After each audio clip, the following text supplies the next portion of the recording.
बच्चों, क्या है अभी हम लोग ने रासायनिक समीकरण पढ़ लिया और उसके क्या संतुलित रासायनिक समीकरण, असंतुलित रासायनिक समीकरण, उनको कैसे लिखना है, ये सब चीजें हम लोग ने पढ़ लिया।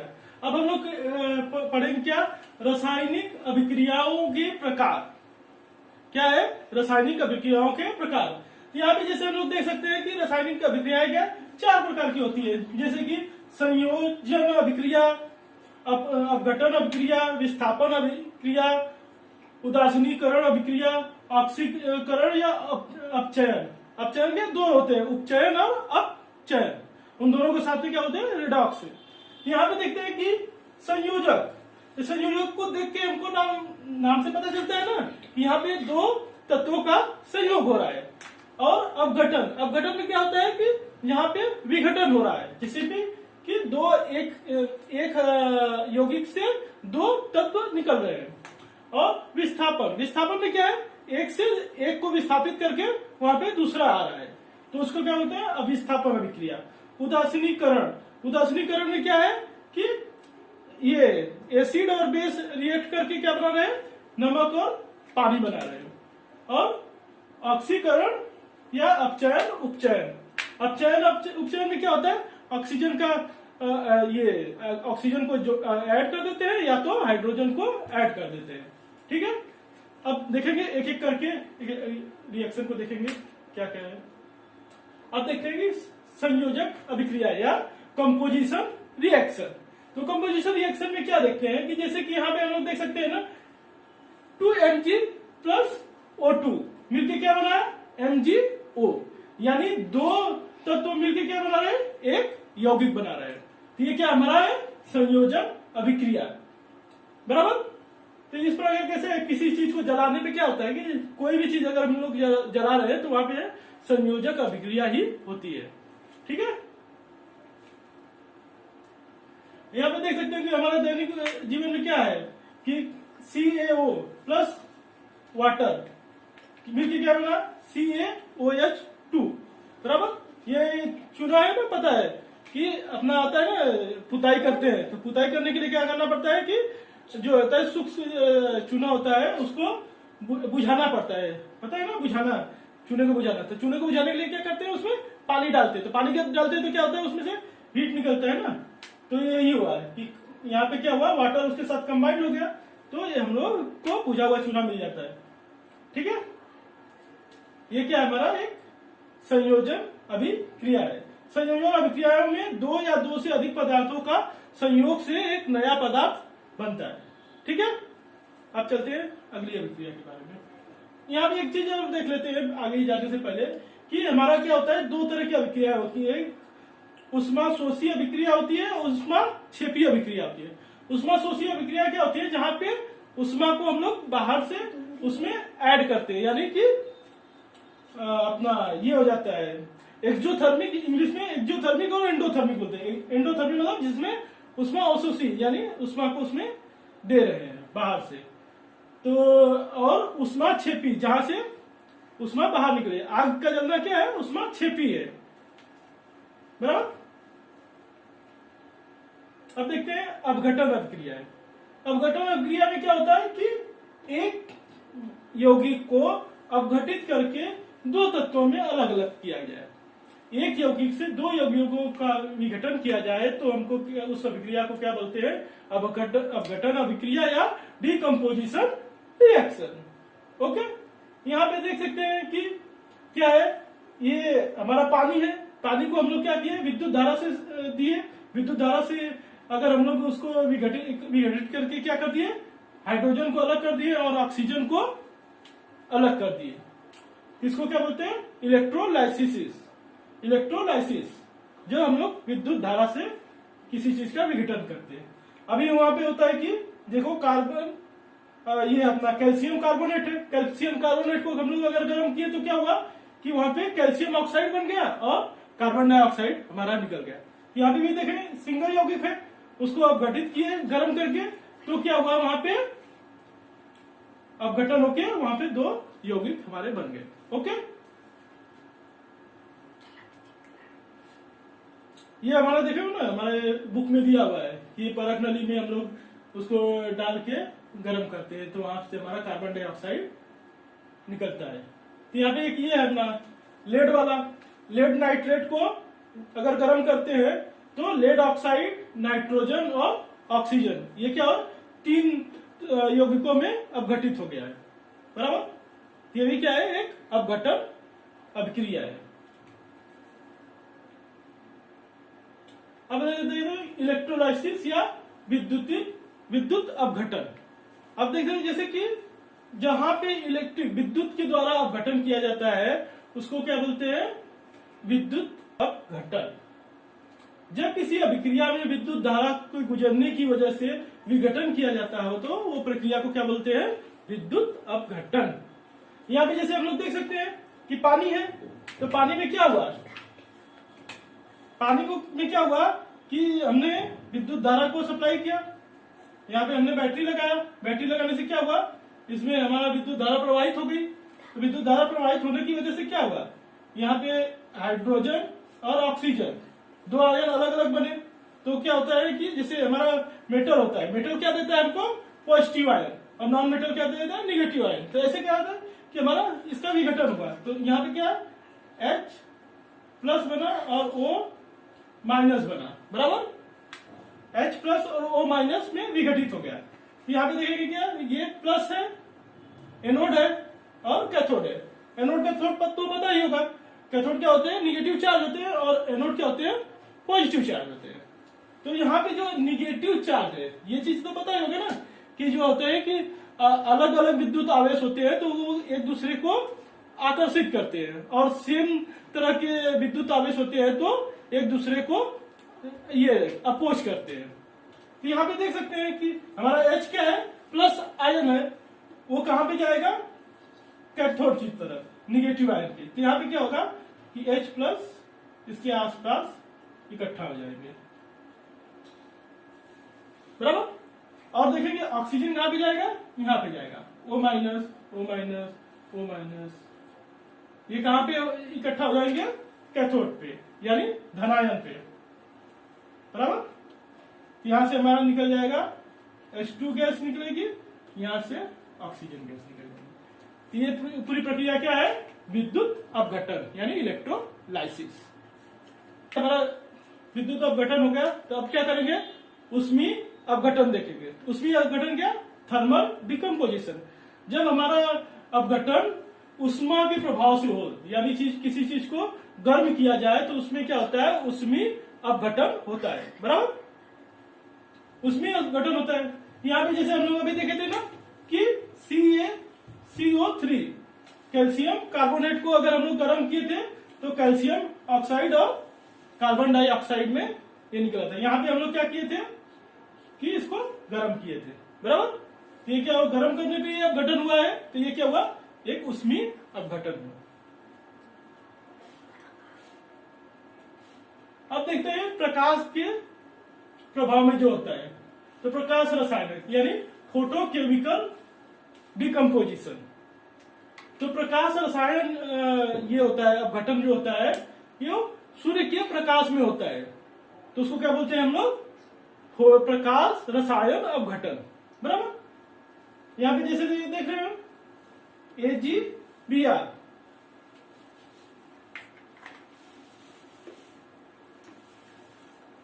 AgBr हमारा सूर्य के प्रकाश में क्या बन गया, Ag एंड Br में अपघटित हो गया। इसको क्या बोलेंगे, रसायन, प्रकाश रसायन अपघटन।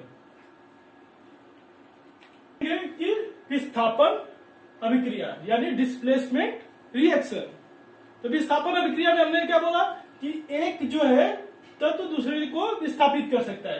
तो यहाँ पे क्या होता है, एक विस्थापन अभिक्रिया में क्या होता है कि एक अधिक प्रतिक्रियाशील, जो हमारा एक अधिक प्रतिक्रियाशील धातु क्या होता है, दूसरे कम प्रतिक्रियाशील धातु को डिस्प्लेस कर देता है यानी विस्थापित कर देता है, तो हटा के वहां पे खुद आ जाता है, तो उसको क्या बोलते हैं कि विस्थापन प्रतिक्रिया।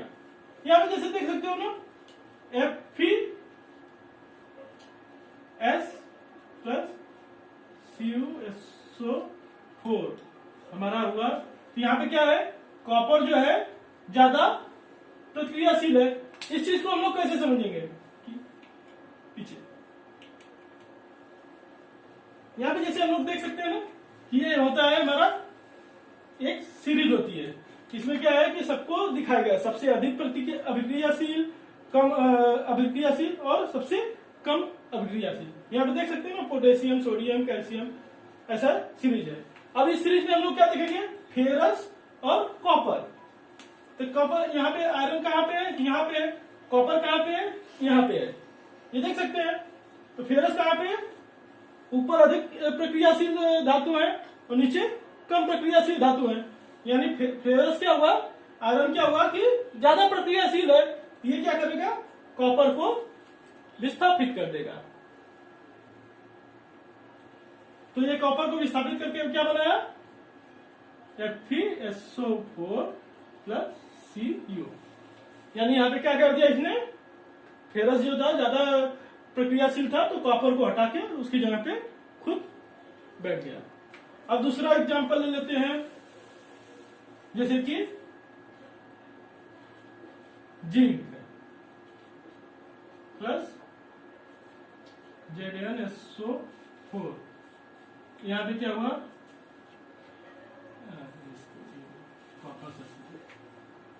CuSO4, यहां पे क्या हुआ, ZnSO4 प्लस Cu।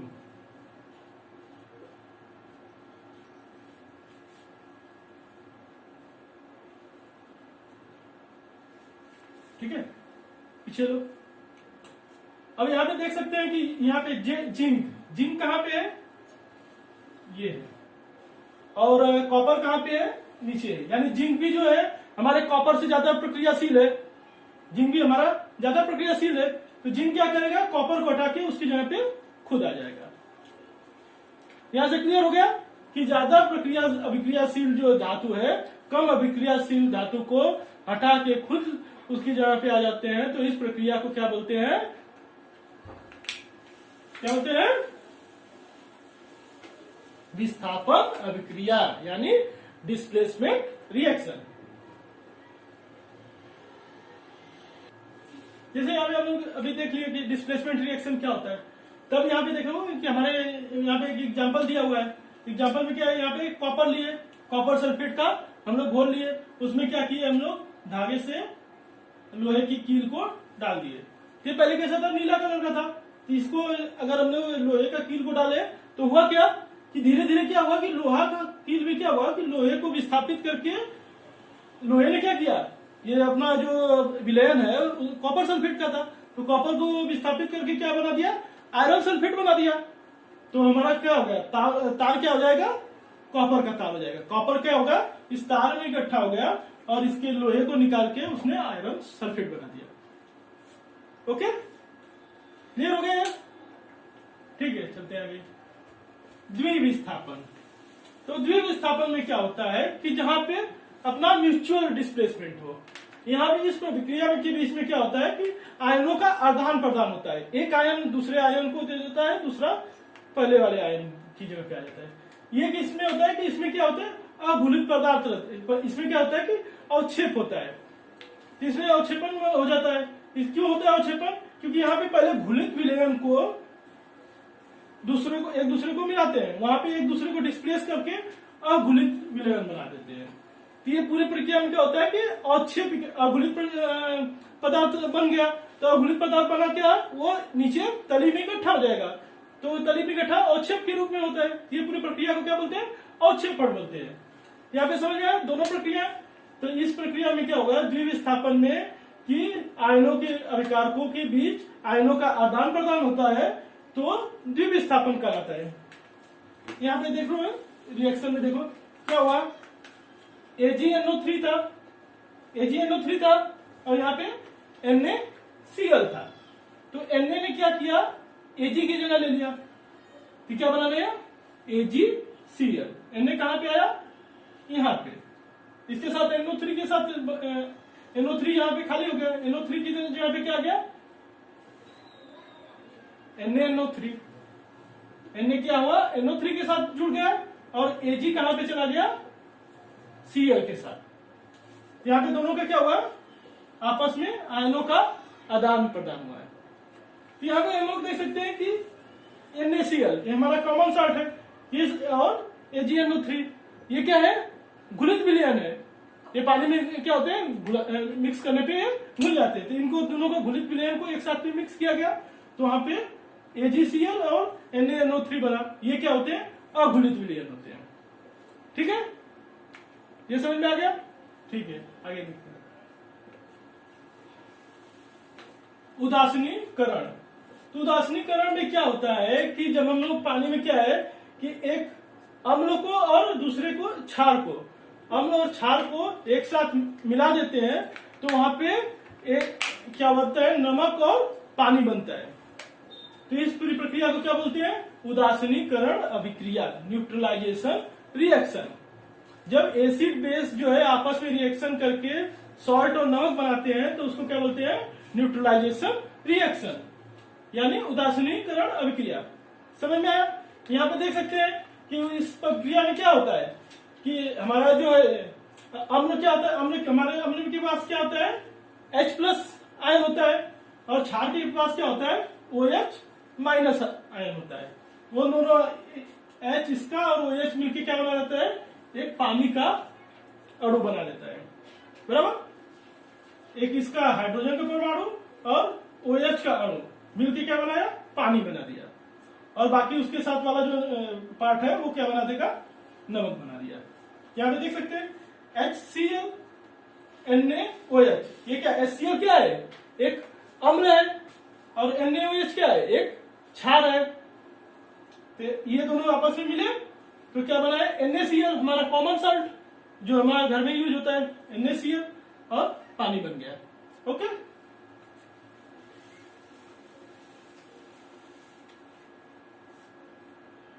अब देखते हैं अपचयन और अपचयन और उपचयन में इसके अपोजिट भी होता है। जैसे कि अपचयन में क्या, हाइड्रोजन को जोड़ना या ऑक्सीजन को हटाना, दोनों अपचयन होता है। और उपचयन में क्या, उपचयन में क्या होता है, ऑक्सीजन को जोड़ना और हाइड्रोजन को हटाना। और अपचयन में क्या होता है, हाइड्रोजन को जोड़ना या ऑक्सीजन को हटाना। क्लियर हो गया कि ऑक्सीजन को ऐड करेंगे तो उपचयन, और हाइड्रोजन को ऐड करेंगे तो अपचयन, ऑक्सीजन को हाइड्रोजन को हटाएंगे तो उपचयन, ऑक्सीजन को हटाएंगे तो अपचयन, बराबर। यहां पे हम लोग इसका उदाहरण दे सकते हैं कि Cu है, कॉपर है, कॉपर के साथ क्या हमने लगाया, ऑक्सीजन, तो क्या बना, CuO, बराबर, कॉपर ऑक्साइड बना दिया। ये क्या हुआ, यहाँ पे ऑक्सीजन इसके साथ ऐड हो गया। ये क्या हो गया हमारा, इस प्रक्रिया को क्या बोलेंगे हम लोग, इस प्रक्रिया को हाइड्रोजन की ये अभिक्रिया को, विपरीत अभिक्रिया को। ठीक है, ये क्लियर हो गया। अब यहां पे देखते हैं कि कॉपर ऑक्साइड है, कॉपर ऑक्साइड है, कॉपर ऑक्साइड में हमने क्या किया, हाइड्रोजन को के साथ रिएक्ट कराया, तो यहाँ पे बन गया कॉपर और वाटर। ये क्या हो गया, अपचयन अभिक्रिया हो गया। अगर ये दोनों अभिक्रियाएं, यहां पे देखो कि दोनों अभिक्रियाएं एक साथ हो रही हैं, तो उसको क्या बोलते हैं, रेडॉक्स रिएक्शन, यानी रेडॉक्स अभिक्रिया। जब अपचयन और उपचयन दोनों साथ में हो तो होता है रेडॉक्स रिएक्शन। अब ये सब क्लियर हो गया। उपचयन में एडिशन ऑफ ये ऑक्सीजन, और अपचयन में एडिशन ऑफ हाइड्रोजन। ओके, अब हम लोग देखते हैं कि हमारे रोजमर्रा की जिंदगी में यहाँ पे अपचयन और उपचयन की अभिक्रियाएं हो रही हैं। तो जैसे हम लोग देखते हैं कि रोजमर्रा के हमारा क्या हो रहा है, करोजन, संक्षारण, संक्षारण यानी करोजन। संक्षारण में क्या होता है कि जंग लग जाती है। जैसे लोहे में देख सकते हो ना, ये कील रखे हैं, कील रखे हैं, तो कील में क्या लगा है, जंग लग गया है। ये पाइपलाइन है, पाइपलाइन में भी जंग लग गया है। तो यहाँ पे क्या हो रहा है, एक रासायनिक प्रक्रिया हो रही है। जंग लगना भी हमारी एक रासायनिक प्रक्रिया है। इसमें क्या हो रहा है कि एक धातु और पानी, जो धातु है नमी के साथ में, हमारे वायुमंडल में क्या है, ऑक्सीजन है, तो धातु ऑक्सीजन के साथ रिएक्शन करके ऑक्साइड बनाता है। जब धातु की ऑक्साइड बनती है तो क्या होता है, वहां पे क्या हुआ, धातु ने बाहर से वायुमंडल से ऑक्सीजन को लिया और धातु का ऑक्साइड बनाया, यानी धातु और ऑक्सीजन दोनों ऐड होकर धातु ऑक्साइड बनाए हैं। ये क्या हो गया हमारा उपचयन का रिएक्शन हो गया। ये हमारा क्या है उपचयन का रिएक्शन। और इसकी वजह से हमारा क्या होता है कि ऑक्साइड बनने की वजह से क्या होता है कि ये लाल लाल इकट्ठा हो जाता है और वो धीरे धीरे झड़ते जाता है। तो जिससे उसकी मेटालिक कैरेक्टरिस्टिक जो होती है धातु की अपनी जो कैरेक्टरिस्टिक होती है वो खत्म हो जाती है, धातु के गुण खत्म हो जाते हैं।